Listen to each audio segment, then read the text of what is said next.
Assalamualaikum warahmatullahi wabarakatuh. Saya Yulia Putri Andiani. Di sini saya akan menjelaskan tentang mengelola sumber daya manusia dan hubungan tenaga kerja. Manajemen sumber daya manusia merupakan proses menangani berbagai masalah pada lingkup karyawan, pegawai, buruh, manajer, atau semua tenaga kerja yang menopang seluruh aktivitas organisasi, baik itu lembaga ataupun juga perusahaan dalam upaya mencapai satu tujuan, atau Departemen Sumber Daya Manusia atau HRD, Human Resource. Pada dasarnya, manajemen sumber daya manusia adalah salah satu fungsi dalam sebuah perusahaan atau organisasi yang fokus pada kegiatan rekrutmen, koordinasi dan pengarahan untuk para personel yang bekerja dalam perusahaan tersebut, serta menyediakan pengetahuan demi tercapai tujuan perusahaan. Manajemen dalam hal ini bertanggung jawab untuk mengembangkan perusahaan dengan menerapkan seluruh nilai dan budaya perusahaan. Juga memastikan bahwa perusahaan memiliki tim yang baik dan solid dan memahami pemberdayaan karyawan. Di sini mempunyai definisi manajemen sumber daya manusia adalah serangkaian aktivitas organisasi yang diarahkan pada usaha untuk menarik, mengembangkan dan mempertahankan angkatan kerja yang efektif. Perencanaan sumber daya manusia mencakup dua tugas, yaitu analisis pekerjaan dan juga perkiraan permintaan dan penawaran tenaga kerja. Analisis pekerjaan, analisis sistematis terhadap pekerjaan-pekerjaan dalam organisasi yang terdiri dalam dua bagian, yaitu deskripsi pekerjaan adalah evaluasi sistematis terhadap tugas-tugas lingkungan kerja, alat, bahan, dan perlengkapan yang berkaitan dengan kinerja suatu pekerjaan. Spesifikasi pekerjaan adalah penjabaran keterampilan, kemampuan, dan keterangan-keterangan lain yang dibutuhkan untuk melakukan suatu pekerjaan. Memperkirakan permintaan dan penawaran sumber daya manusia. Dalam peramalan penawaran tenaga kerja terdiri dari dua tugas. Yang pertama, meramalkan penawar internal atau internal supply, jumlah dan jenis karyawan yang akan berada di perusahaan pada satu waktu tertentu di masa mendatang. Kedua, meramalkan penawaran eksternal, external supply, jumlah dan jenis orang yang akan tersedia bagi proses rekrutmen dari semua pasar tenaga kerja.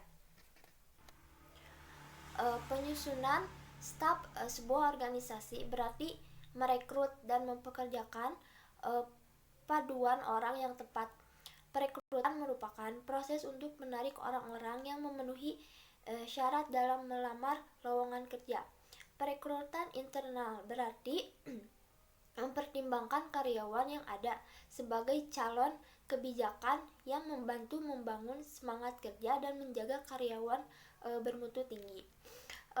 Perekrutan eksternal dilakukan dengan memikat orang dari luar organisasi. Metode-metode perekrutan eksternal mencakup iklan lowongan, wawancara kampus, penggunaan agen kerja atau perusahaan pencari eksekutif, perekrutan serikat buruh, dan rujukan dari karyawan yang ada. Langkah selanjutnya adalah proses seleksi untuk meramalkan keberhasilan kerja pelamar dan kemudian memperkerjakan calon yang paling menjanjikan.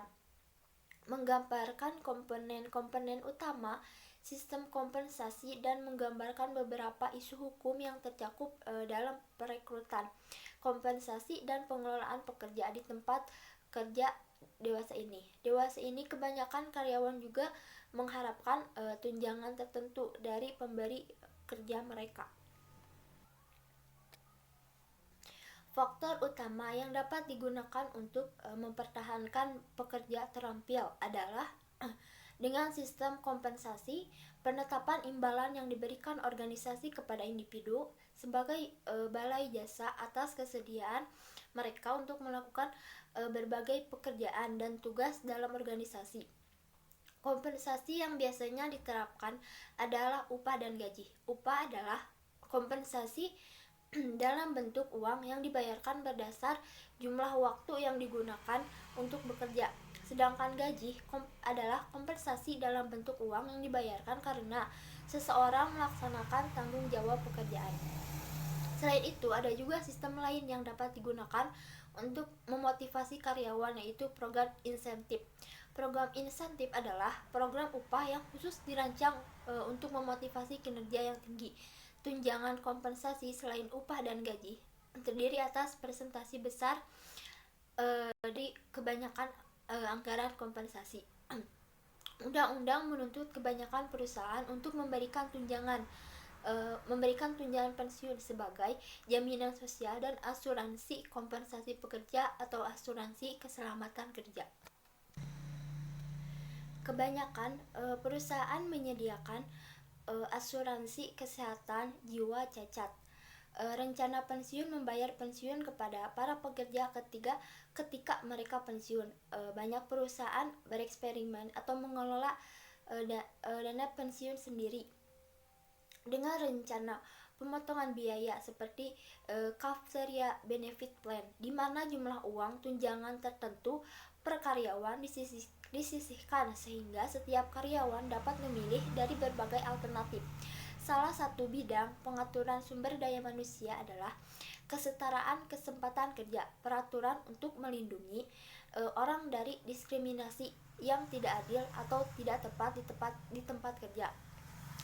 Kelompok terlindungi terdiri dari semua individu yang memiliki satu atau beberapa ciri bersama, sebagaimana terindikasi dalam undang-undang, atau ras, warna, kulit, agama, gender, usia, negara asal, dan lain-lain.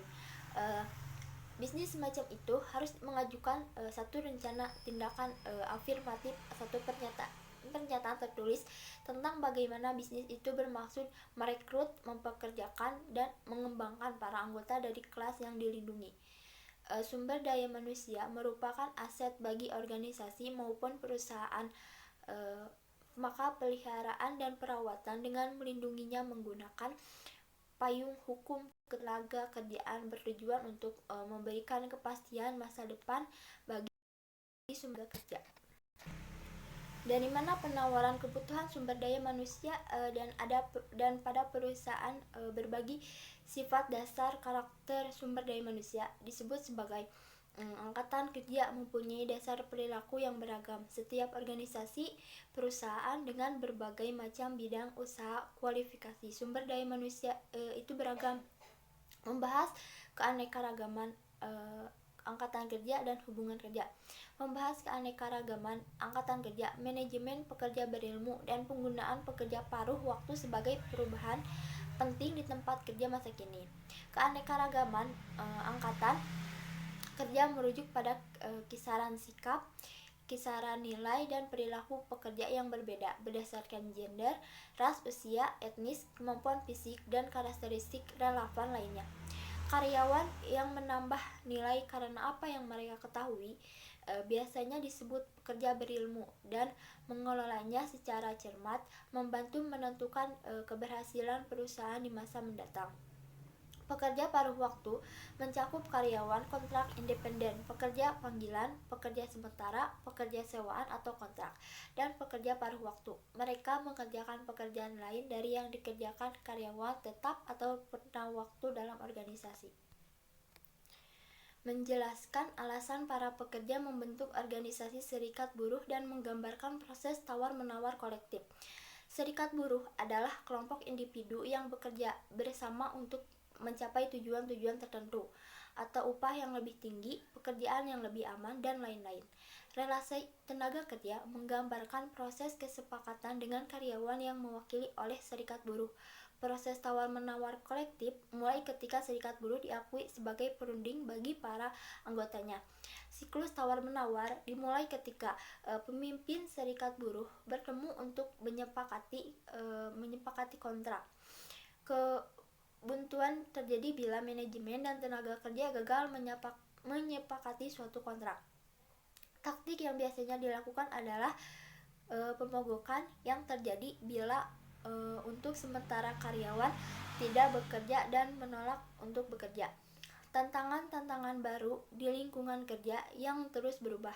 Serangkaian tantangan sumber daya manusia yang sangat penting berpusat pada keanekaragaman angkatan kerja, yaitu kisaran sikap, nilai-nilai, kepercayaan, dan perilaku. Para pekerja yang berbeda sesuai dengan jenis kelamin, ras, umur, etnis, kemampuan fisik, dan karakteristik relevan lainnya.